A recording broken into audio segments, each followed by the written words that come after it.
Et voilà, c'est donc l'heure du grand débat, donc en direct jusqu'à 20h, tous ensemble autour de Laurent Alexandre. Bonsoir, docteur. Bonsoir. Merci beaucoup d'avoir accepté notre invitation. Face à vous, Vincent Cespedes, bonjour à vous. Vous êtes philosophe et essayiste, vous avez développé une application philosophique qui s'appelle Dipro. Moi, je suis très optimiste parce que je pense qu'il n'y a pas l'intelligence artificielle d'un côté avec les grands groupes derrière qui va vouloir asservir l'humanité, et puis l'humanité, et notamment les plus humbles, qui vont devoir se défendre. Je ne partage pas l'idée de guerre, qui est une idée anxiogène, violente, et qui fait froid dans le dos. Je crois vraiment que l'intelligence artificielle, elle est déjà là. En tout cas, nous ne sommes plus du tout dans une idée de modernité, de post-modernité, nous sommes dans une cybermodernité.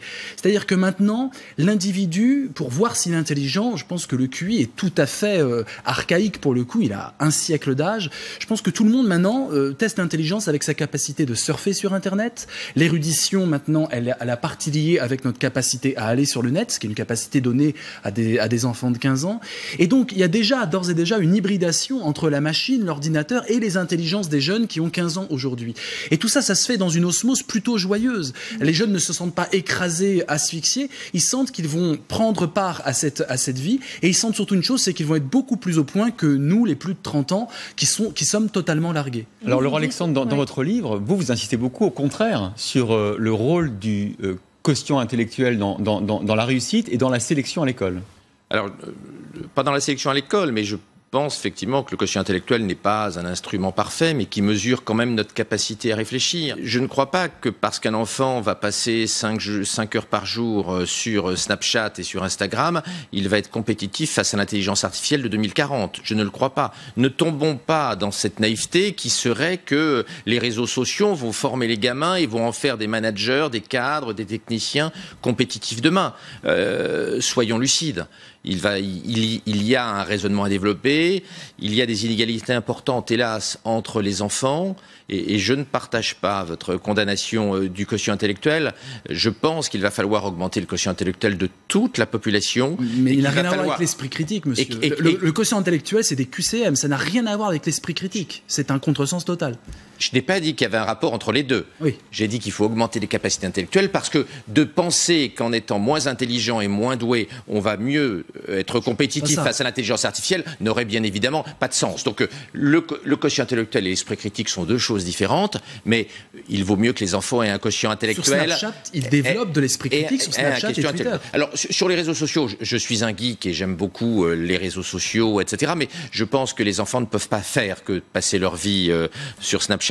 Et que les réseaux sociaux ne sont sans doute pas la meilleure façon de développer l'esprit critique. Vous dites qu'il faut développer, il faut gagner en quotient intellectuel. Le quotient intellectuel moyen en France, c'est quoi? C'est 100, 110? Il est un petit peu inférieur à 100 aujourd'hui. Je pense que le débat on peut passer tout le temps là-dessus, on ne va pas le faire.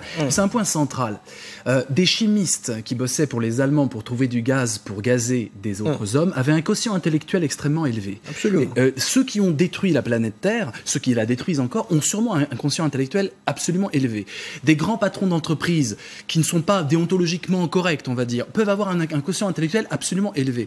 Donc la question du champ de ce millénaire, c'est pas tellement d'avoir des capacités de compétition. L'horizon de la compétition, on n'en peut plus. Les jeunes d'ailleurs commencent à ne plus en pouvoir. Ils sont en train de se rendre compte qu'on leur donne un monde où la compétition anxiogène est à toutes les sauces, et ils veulent un monde qui ait du sens et des valeurs. Mais elle n'est pas suffisante, mais elle est nécessaire quand même. Elle n'est pas suffisante, mais elle est nécessaire quand même pour avoir un esprit critique. Regardez, on appelle ça. Évidemment, la débilité mentale. La débilité mentale ne favorise pas l'esprit critique. Comment ça se passe? Nous ne sommes plus dans l'intelligence individuelle. Nous sommes tous connectés, et les jeunes, ils sont totalement connectés pour le moindre fait et geste.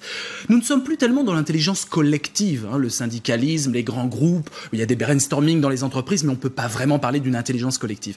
Nous sommes aujourd'hui dans l'émergence d'une troisième forme d'intelligence, l'intelligence connective. Ça veut dire que si vous avez un ami qui est très intelligent, vous profitez de son intelligence juste en lui envoyant un petit texto. Ça veut dire que vous avez des problèmes en maths, vous demandez à quelqu'un qui a des problèmes en maths. Aujourd'hui, c'est en réseau que l'ego se constitue. J'appelle ça l'écosystème. Et les jeunes, aujourd'hui, fabriquent leur écosystème en lien. Donc, l'idée de centrer sur l'individu qui doit être compétitif face au monde est une idée, à mon avis, biaisée et archaïque, vraiment. Le quotient intellectuel, c'est un siècle, ça a un siècle d'âge, et a été réfuté par des études scientifiques. En veux-tu, en voilà. Alors, je sais que les médecins, en général, remplissent encore des QCM. C'est vrai qu'il faut réformer la médecine, ça, je suis vraiment d'accord. Les psychologues aussi, c'est une catastrophe, le DSM, etc. Mais je crois vraiment qu'aujourd'hui, on est en termes de valeur et d'intelligence connective. Et c'est ça, à mon avis, à l'école qu'il faut développer. Du coup, Laurent Alexandre, ça veut dire qu'on a finalement besoin plus d'une intelligence collective qu'une intelligence individuelle. Enfin, ce fantasme selon lequel, quand on va être au boulot, on va bénéficier de l'intelligence des autres, ça tient 5 minutes. Au bout de la 5e demande par jour, le collègue de bureau, il va vous envoyer balader. Il y a un moment, ce fantasme marxiste, non mais au sens sympathique du terme. Toutes les start-up fonctionnent comme ça. Toutes les entreprises fonctionnent en collectif. Non, mais c'est pas vrai. Dans les start-up, tout le monde n'est pas sur un pied d'égalité et le patron, il n'est pas sur un pied d'égalité avec les autres. Donc de dire qu'on n'a pas besoin de savoir, qu'on n'a pas besoin d'être intelligent, parce que les copains vont compenser les propres manques, c'est une vision sympathique et très. Google applique ça dans son recrutement. Et très romanesque. Vous avez vu les écarts de salaire chez Google, c'est les plus élevés du monde. Donc ça prouve que ça ne fonctionne pas complètement. Sinon, il y aurait une égalité de salaire. Il y a une intelligence humaine qui est valorisée de plus en plus dans les grands groupes. On parle de Google et on recrute quelqu'un juste parce que l'équipe a gagné, même s'il n'a pas les compétences en code, etc. Bien sûr qu'on a besoin d'intelligence collective. Mais vous ne ferez croire à personne que dans une société, quelqu'un de peu doué va s'en sortir uniquement en piquant les connaissances des autres. Il faut trouver un chemin à chaque gamin. Et un gamin qui n'a pas une intelligence conceptuelle forte et qui donc aura un QI faible, on peut tout à fait lui trouver un chemin grâce à d'autres formes d'intelligence, grâce à une pédagogie adaptée. Mais aujourd'hui, il est vrai qu'au moment où l'intelligence artificielle arrive, on se rend compte qu'il n'est pas facile de former des gens qui ont une intelligence conceptuelle modeste. Les chauffeurs routiers, effectivement, qui ne sont pas beaucoup allés à l'école, ils n'ont pas une intelligence conceptuelle très développée. Il va falloir beaucoup investir dans la recherche en éducation. Et ça choque quand je dis ça. Je pense qu'il faut payer les instituteurs, qu'on appelle maintenant les professeurs des écoles. Il faut qu'on paye les professeurs de collège suffisamment bien pour que dans la France de 2030 ou de 2040, il y ait des jeunes HEC ou des jeunes polytechniciens qui ont la vocation d'enseigner et qui soient profs. J'ai été professeur. Je ne sais pas si vous seriez un bon professeur. Vous êtes sûrement très intelligent, vous avez sûrement un bon QI, mais je ne sais pas si en termes de transmission, vous feriez l'affaire. Je vous montrerai mes appréciations. J'ai été enseignant. Et j'étais plutôt un enseignant apprécié. Voilà. Les enseignants qui restent dans notre mémoire, c'est pas les plus diplômés. Ceux qui restent dans notre mémoire, c'est les plus passionnés. C'est ceux qui, dans un lien humain, arrivent à transmettre la passion pour la discipline. Ça n'a absolument rien à voir avec le degré d'étude et avec le QI. Et ça, à tous les niveaux. Donc ça, c'est l'expérience que tout le monde fait. On sait très bien qu'un professeur qui n'est pas passionné, il peut avoir le plus gros diplôme du monde et tout le monde s'ennuie dans sa classe et il fait un travail contre-productif. La passion humaine, qui n'est pas indexée sur le QI, est directement d'être bien diplômé n'empêche pas d'être passionné. Oui, mais on n'est pas obligé d'avoir les meilleurs étudiants. Mais c'est fondamental, vous comprenez ? Réduire tout à la compétition individuelle, c'est-à-dire en fait à la doxa capitaliste, c'est-à-dire la course individuelle au profit, au rendement personnel, c'est un archaïsme dans un monde de plus en plus connecté. Allez, pour commencer, avant de parler de l'évolution de l'intelligence artificielle, de l'homme, des robots, etc., on a voulu vous poser une petite question, Laurent Alexandre, d'actualité, au sujet de la morale. Voilà, donc le ministre Darmanin, contre lequel une plainte pour viol a été déposée, on est en plein dans la morale et la politique. Moi, quand je vois ça, ça m'inspire un souvenir d'il y a déjà longtemps, Dominique Baudis. Il faut se méfier des témoignages, il faut les vérifier avant que la meute médiatique se lance au basque des politiques. Méfions-nous, soyons prudents et avant d'attaquer, de porter des jugements, attendons la vérification des faits. Il faut être très prudent pour jeter au chien l'honneur d'un homme, fût-il politique. Donc oui, à la libération nécessaire de la parole, notamment celle des femmes, mais oui aussi au respect de la présomption d'innocence. La présomption d'innocence. Souvenons-nous de Baudis. Mais en tout cas, ça pose la question de la morale. Et la morale, c'est intéressant. Un serial killer peut très bien avoir un QI très élevé. On voit bien que la morale, c'est ce qui va poser problème avec l'intelligence artificielle. Il y a deux écoles, si vous voulez. Il y a ceux qui disent, elle va se développer et c'est à l'homme de s'adapter. C'est votre position. Sinon, on n'est pas concurrentiel. Il faut absolument qu'on s'adapte à cette sorte de raz-de-marée qui va arriver et qui va creuser les inégalités sociales. Puis il y a une autre version des choses, c'est qu'il faut que l'intelligence artificielle s'adapte à l'homme.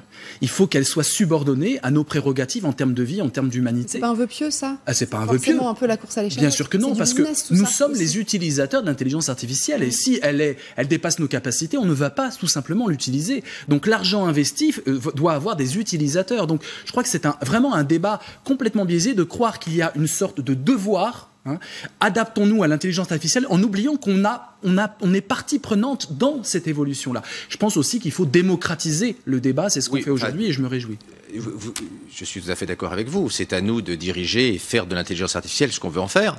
Mais n'oubliez pas que les seuls producteurs d'intelligence artificielle sur Terre, ce sont les géants du numérique californiens, Google, Apple, Facebook, Amazon, qu'on appelle les GAFA, et puis les BATX chinois, Baidu, Alibaba, Tencent, Xiaomi. Il n'y a aucun aucun producteur d'intelligence artificielle en Europe. Donc pour que l'Europe décide ce qu'elle veut que l'intelligence artificielle soit, il faudrait qu'il y ait une industrie de l'intelligence artificielle européenne. Or aujourd'hui, ce sont les Californiens et les Chinois qui contrôlent la totalité de l'intelligence artificielle. Ils font très attention de parler au plus grand nombre. À ma connaissance, Facebook, par exemple, est utilisable par une mamie. Justement, cet extrait sur ce supermarché Amazon qui a ouvert ses portes, c'est à Seattle, me semble-t-il.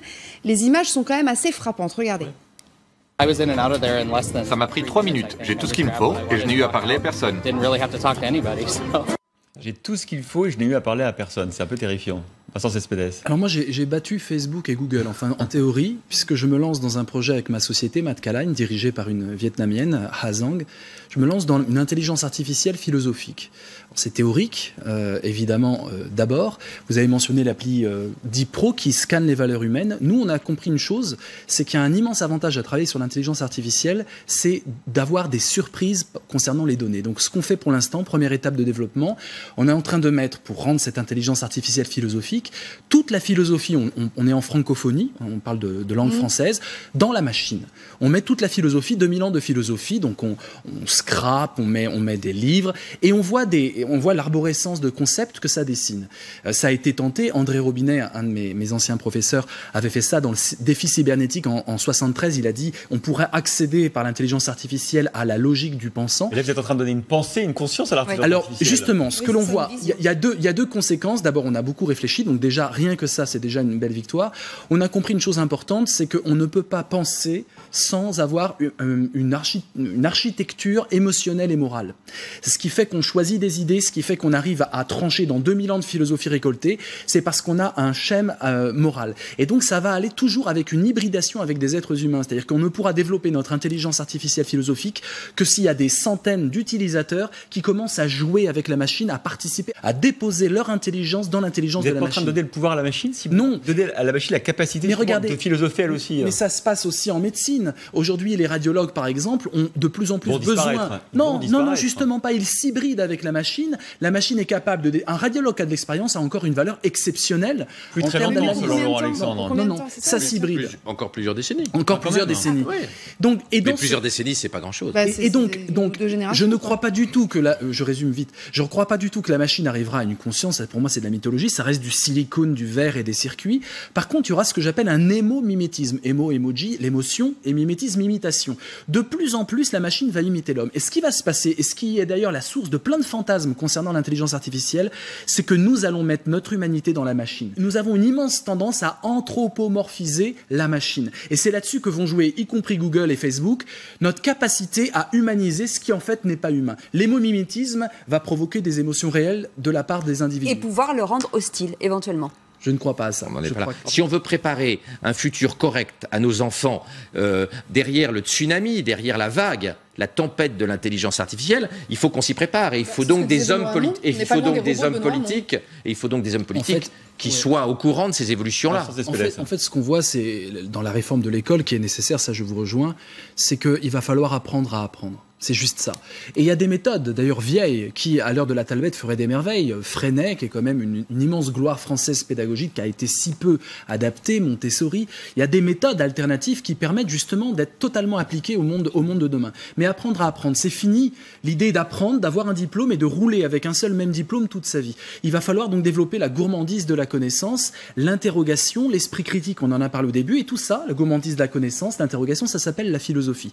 Pas la philosophie du cursus, du diplôme, de je connais des philosophes, mais l'acte critique, l'acte philosophique. Il faut que la philosophie aille dans la rue et surtout colore toutes les autres matières, l'histoire, l'anglais, la culture. Il va falloir qu'on développe ce qui est le propre humain, parce que le propre de l'homme, c'est-à-dire la capacité d'entraide. Soit on est dans une société de compétition avec une société atomisée qui est un malaise, une souffrance énorme aujourd'hui pour des millions de personnes, soit on développe les capacités d'entraide, les capacités d'empathie, et tous les gens progressistes savent que c'est en cela que l'avenir réside. L'Europe est toute petite. l'Europe est colonisée, l'Europe regarde les coûts.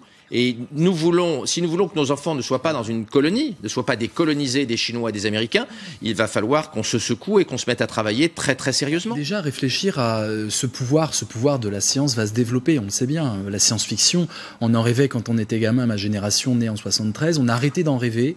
Je ne sais pas pourquoi, pendant 20 ans, on a arrêté de fantasmer le futur. Et là, le scandale, c'est que l'intelligence artificielle et toutes les questions du transhumanisme nous obligent à réinventer le futur. C'est pour ça qu'on en parle autant. C'est que tout d'un coup, on a le droit de penser 2035, de penser 2400, ce qui était vraiment de l'histoire de l'humanité. Comme si les avancées scientifiques s'étaient arrêtées pendant un moment. C'est vrai, et il y a ça. Et évidemment, je crois vraiment qu'il faut une réflexion politique à tout ça. C'est-à-dire qu'il faut vraiment une démocratisation du débat. C'est fondamental. Et même si c'est des groupes privés, les groupes privés sont en interrelation avec des clients, des utilisateurs, et ils ont besoin, ils font très attention à l'opinion publique. Et donc, je crois que chaque citoyen doit s'emparer du débat. Et c'est un débat qui est moral, c'est un débat qui est éthique, et il faut absolument que les citoyens s'en emparent, donc démocratiser le débat et faire peser la société civile là-dessus. Cécile. Le transhumanisme, Laurent Alexandre, c'est la nouvelle religion ? Oui, bien sûr. On voit bien comment le clivage droite-gauche, il va tout doucement, en quelques décennies, disparaître et laisser la place entre les bioconservateurs, qui veulent garder l'homme tel qu'il est, puis les transhumanistes qui veulent le changer. Mais notre problème, c'est que nous sommes en train d'acquérir des pouvoirs démiurgiques, des pouvoirs divins. Nous sommes en train de devenir homo deus, tout doucement. Cette bataille entre les transhumanistes et les bioconservateurs, elle va nous occuper pendant des décennies et des décennies. Et qui va gagner cette bataille, à votre avis? Ce sont les bioconservateurs ou les transhumanistes? À mon avis, ce sont les transhumanistes, parce que la plupart des gens vont être prêts à tout accepter pour moins souffrir, moins vieillir et moins mourir. Et donc, le fantasme de vivre plus longtemps, que Google réussisse ou pas à nous rendre immortels, c'est un autre sujet. Mais l'espoir de vivre plus longtemps va faire que les gens vont accepter sans arrêt une louche de technologie supplémentaire. Ne nous laissons pas juste un mot, ne nous laissons pas piéger par les mots qui sont dits là. On dit transhumaniste, on n'est pas obligé de dire bioconservateur, on peut dire humaniste.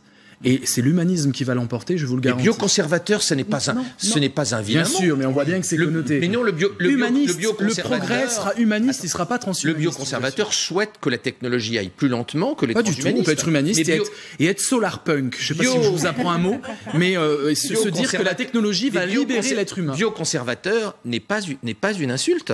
C'est un état de fait, c'est vouloir que la technologie aille moins vite que les transhumanistes le souhaitent. Les humanistes veulent que l'humain, le développement du cœur, le développement des sentiments, le développement de l'entraide sociale, la société évolue plus vite que la machine. C'est très très progressiste. Un autre problème moral qui est le mariage gay, qui n'est pas un problème de même nature, mais on a vu les oppositions qu'il y avait en France. Il n'y aura pas d'opposition plus faible.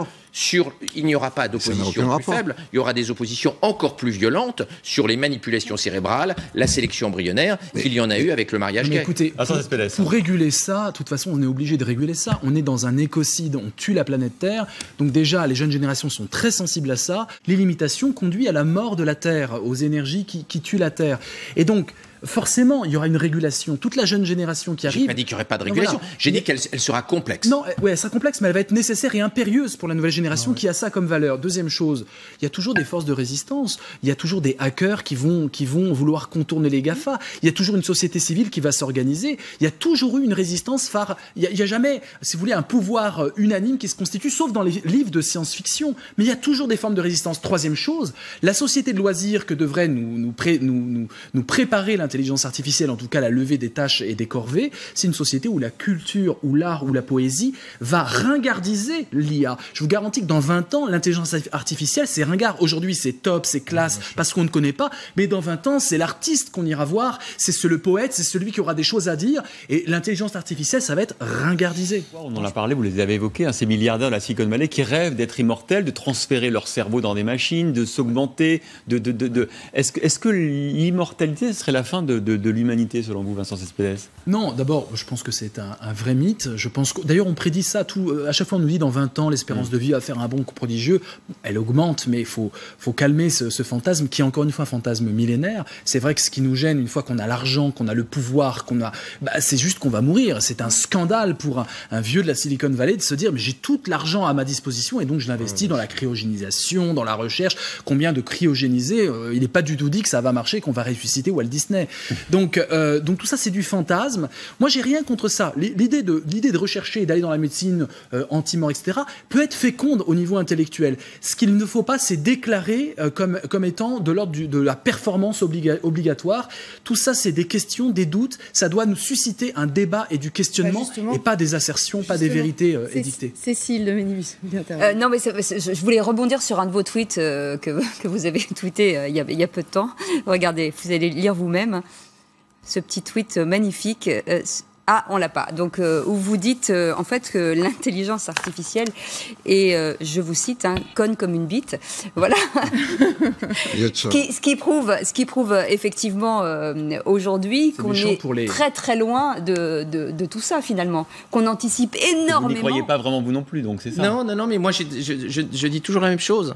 L'intelligence artificielle est con comme une bite, comparée à un cerveau humain, mais elle fait de plus en plus de choses beaucoup plus vite que nous. De diagnostiquer un cancer de la peau, de conduire une bagnole, etc. Et le politique est un peu affaibli par les géants du numérique, mais c'est toujours lui qui a la police, la justice et l'armée. Je ne crois pas du tout que les grandes sociétés multinationales peuvent décider de changer l'humanité si les États ne sont pas d'accord. Vous voulez être immortel, régler la fin dans le monde, et votre nom traversera les siècles. Faites une immense œuvre littéraire, et votre nom traversera les siècles. Faites du bien autour de vous, et vous allez vous télécharger dans le cœur des autres. Ça s'appelle l'humanité. Il y a des êtres humains qui sont quasiment immortels aujourd'hui. Ça s'appelle avoir une vie riche de sens, avoir une vie où dans le partage et servir de modèle. On a des grandes icônes du XXe siècle qui sont immortelles et qui sont des icônes positives, qui inspirent l'ambition des nouvelles générations. Donc ce fantasme de riches milliardaires qui veulent préserver leur peau, leur capacité cognitive, etc., est totalement indécent, et je crois que les peuples doivent un peu s'offusquer de ça par rapport à la fin dans le monde. Régler les problèmes de la fin dans le monde, des espérances de vie de 60 ans, aujourd'hui ça existe. Donc plutôt que d'avoir cette course en avant, il faut à un moment raison garder et comprendre que l'impératif... 60 ans, c'est beaucoup plus que l'espérance de vie qu'on avait en France en 1930. Les écarts se creusent, et je crois vraiment qu'il y a un devoir moral impératif pour ces gens qui sont riches. L'espérance de vie en Afrique a beaucoup augmenté ces dernières années. Vous vous trompez, vous vérifierez. Vous plaisantez. Imaginez qu'il y ait un gouvernement mondial sur ce que l'on fait de notre cerveau et sur les manipulations du cerveau, ça pourrait conduire à une neurodictature éternelle. Donc moi, personnellement, je pense que ce serait une connerie de développer un gouvernement mondial, car nous pourrions avoir une dictature neurologique éternelle, et c'est pas vraiment ce que je souhaite. Et pas de morale universelle. On n'arrive même pas à se mettre d'accord sur le climat. On a une planète qui va mal, on n'arrive même pas à se mettre d'accord. Donc imaginez, en termes de développement de sociétés privées pour développer... Je crois qu'il faut comprendre qu'on est dans le fantasme, mais on a le droit de fantasmer. C'est ce que je fais en développant cette intelligence artificielle philosophique. C'est un fantasme qui nécessite de l'intelligence, qui nécessite de réfléchir. Au bout du compte, ça fait avancer l'humain. Pareil pour le jeu d'échecs ou le Go, ça fait avancer les joueurs de jeux d'échecs et de Go. Donc on est dans... Moi, je prends ça comme un jeu. Quand je vous disais solarpunk en rigolant, c'est vraiment un petit mouvement qui commence à naître, c'est-à-dire concevoir la technologie non pas en termes de dystopie, de fin du monde, de totalitarisme neuronal, mais en termes de progrès, en termes de libération, en termes d'anarchie progressive. C'est ce que j'essaie de faire en mettant la philosophie sur des applis, sur des technologies nouvelles, alors que les philosophes sont plutôt frileux. Il faut qu'on s'empare de ces technologies, qu'on les fantasme, qu'on joue avec, en gardant toujours à l'esprit que c'est le social, c'est le lien humain, comme ça a été brillamment dit, qui fait le sens de la vie. Merci infiniment. Merci beaucoup à tous d'avoir été sur ce plateau. La guerre des intelligences est publiée chez Lattès du docteur Laurent Alexandre, DIPRO, c'est votre appli.